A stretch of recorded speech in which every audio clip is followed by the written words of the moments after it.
အဲ့ဒီကောင်မလေးကသူမရဲ့အဖေကမိခင်ရဲ့ခန္ဓာကိုယ်ကိုရှားပါးတစ်ခွာပန်းတစ်ပွင့်စိုက်ပျိုးဖို့အတွက်မြေဩဇာအဖြစ်အသုံးပြုနေတာကိုကိုယ်တိုင်မျက်မြင်တွေ့ခဲ့ရပါတယ်။အဲ့ဒီပန်းကိုလက်ရှိဘရင်မထံဆက်တခဲ့ပြီးနောက်သူဟာတော်ဝင်မင်းသားရဲ့ခင်ပွန်းကျင်ရတော်ဖြစ်လာခဲ့ပါတယ်။သူတို့မှာမိသားစုရှိပြီးသားသမီးရှိတယ်ဆိုတဲ့လျှို့ဝှက်ချက်ကိုဖုံးကွယ်ဖို့အတွက်အဲ့ဒီလူဟာသူတို့ရဲ့ရိုးရာအိမ်ဟောင်းကြီးကိုအစနာမကျန်အောင်မိရှို့ဖျက်ဆီးပစ်ခဲ့ပါတယ်။အဖေဖြစ်သူထွက်သွားတဲ့အခါကောင်မလေးကနောက်ဖေးပရင်ပေါက်ကနေတိတ်တဆိတ်ထွက်ပြေးလွတ်မြောက်လာခဲ့ပါတယ်။တစ်ဆက်နှစ်ကြာတဲ့အခါမှာတော့အဲ့ဒီကောင်မလေးဟာထိတ်တန်းပန်းစိုက်ပျိုးရေးပညာရှင်တစ်ယောက်ဖြစ်လာခဲ့ပါတယ်။အဲ့ဒီအချိန်မှာသူမရဲ့အိမ်မဟာအသက်ရှင်နေသေးနိုင်နေဆိုတဲ့အကြောင်းကိုသူမသိရှိလာခဲ့ပါတယ်။ရှေးဟောင်းမှတ်တမ်းတွေအရသူမရဲ့အိမ်မနဲ့ဖန်တီးထားတဲ့အဲ့ဒီပန်းကပိတ်ပင်ထားတဲ့တားမြစ်တစ်ခွာပန်းတစ်ပွင့်ဖြစ်ပါတယ်။အဲ့ဒီအတွက်ရုပ်ရောကိုပါချုံမောလှပတဲ့အမျိုးသမီးတဦးကပန်းစေကိုမျိုးချရပါတယ်။တခါအမြင့်တွေသွားပြီဆိုရင်လေချောင်းကနေပန်းပင်ထွက်လာမှာဖြစ်ပါတယ်။လူနဲ့ပန်းဟာတကိုယ်တည်းဖြစ်သွားတာကြောင့်လူသေးသွားရင်ပန်းလဲညှိုးနှွမ်းသွားမှာဖြစ်ပါတယ်။ဒါကြောင့်သူမရဲ့အိမ်မဟာအခုထိအသက်ရှင်နေသေးနိုင်ပြီးကောင်းကွက်ကပါသူမကိုကူညီနေတာဖြစ်နိုင်ပါတယ်။အဲ့ဒီနေ့မှာပဲမင်းသမီးဆန်အိမ်တော်ကဘရင်မိခင်ကြီးထံဆက်တဖို့အတွက်ပန်းစိုက်ပျိုးရေးပညာရှင်တွေကိုခေါ်ယူနေပါတယ်။အဲ့ဒီသတင်းကိုကြားတဲ့အခါကောင်မလေးကရှားပါးတစ်ခွာပန်းတစ်ပွင့်ကိုယူပြီးရှောက်လွှာတင်ခဲ့ပါတယ်။တိုက်ဆိုင်စွာနဲ့လူတွေးစစ်ဆေးတဲ့သူကတော့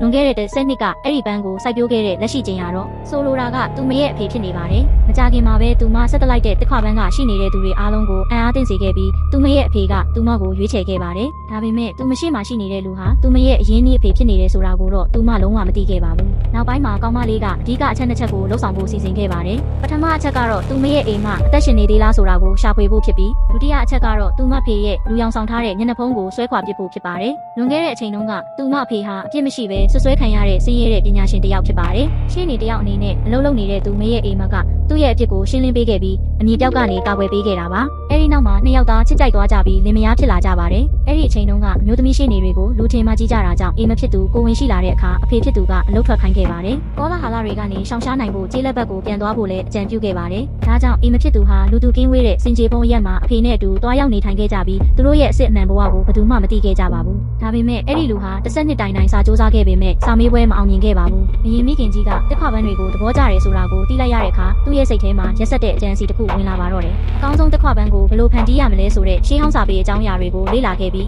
အဲ့ဒီအတွက်မြေဩဇာအဖြစ်လှပတဲ့အမျိုးသမီးတဦးရဲ့ခန္ဓာကိုယ်လိုအပ်တယ်ဆိုတာကိုသိခဲ့ပါတယ်။ဒါကြောင့်သူဟာသူ့ကိုချစ်တဲ့ဇနီးတဲ့ကိုရွေးချယ်ခဲ့ပါတယ်။ဇနီးတဲ့ရဲ့အသက်ကိုရင်းပြီးနောက်ဆုံးမှာတော့သူဟာတစ်ခွပန်းကိုအောင်မြင်စွာဖန်တီးနိုင်ခဲ့ပြီးဆောင်မေးပွဲလည်းအောင်သွားခဲ့ပါတယ်။ဘရင်မိခင်ကြီးစီကနေလည်းကျင်ရတော်ဆိုတဲ့ဂုဏ်ထူးကိုရရှိခဲ့ပါတယ်။အိမ်ကိုမီးရှို့လိုက်ရင်သူ့ရဲ့ဘဝတစ်ကိုလုံခြုံသွားစေလိမ့်မယ်လို့သူထင်ခဲ့ပေမဲ့သူ့ရဲ့သမီးလေးမိဘေးကနေလွတ်မြောက်လာမယ်ဆိုတာကိုတော့လုံးဝမမျှော်လင့်ခဲ့ပါဘူး။အခုတော့10နှစ်အကြာမှာတီးစားချေဖို့အတွက်ပြန်ရောက်လာခဲ့ပါပြီ။မကြခင်မှာပဲအဖေဖြစ်သူကသူမကိုမင်းသမီးထံဆက်တတ်ခဲ့ပါတယ်။သူမစိုက်ပျိုးထားတဲ့တစ်ခွပန်းကိုမင်းသမီးကအလွန်တရာသဘောကျခဲ့ပါတယ်။ဒါပေမဲ့ကောင်မလေးကအလွန်တရာလှပနေတာကြောင့်မင်းသမီးကသူမရဲ့အလှပကိုအလွန်တန်တရားဝင်လာခဲ့ပါတယ်။အနာဂတ်မှာတစ္ဆာဖောက်မှာကိုကာကွယ်တဲ့အနေနဲ့မင်းသမီးကသူမကိုထိန်းချုပ်ဖို့အတွက်ဖြည်းဖြည်းချင်းအာနိတင်ပြတဲ့အစိတ်တစ်မျိုးကိုတောက်ခိုင်းခဲ့ပါတယ်။အဲဒီနောက်အဝတ်စားလဲဖို့အတွက်အစီအကံတွေကိုခိုင်းစေခဲ့ပါတယ်။အဝတ်လဲပြီးတဲ့နောက်မှာတော့လက်စားချေရမယ့်အချိန်ရောက်လာပြီဆိုတာကိုကောင်မလေးသဘောပေါက်သွားခဲ့ပါတယ်။နောက်ပိုင်းမှာမင်းသမီးကဘရင်မိခင်ကြီးထံကိုတစ်ခွပန်းဆက်တဖို့အတွက်သူမကိုနန်းတော်ထဲခေါ်ဆောင်သွားခဲ့ပါတယ်။တစ်ခွပန်းကိုမြင်လိုက်ရတဲ့အခါဘရင်မိခင်ကြီးအလွန်တရာဝမ်းသာအားရဖြစ်သွားခဲ့ပြီးကောင်မလေးရဲ့ပန်းစိုက်ပျိုးနိုင်စွမ်းကိုအလွန်အမင်းချီးကျူးခဲ့ပါတယ်။လွန်ခဲ့တဲ့နှစ်တွေက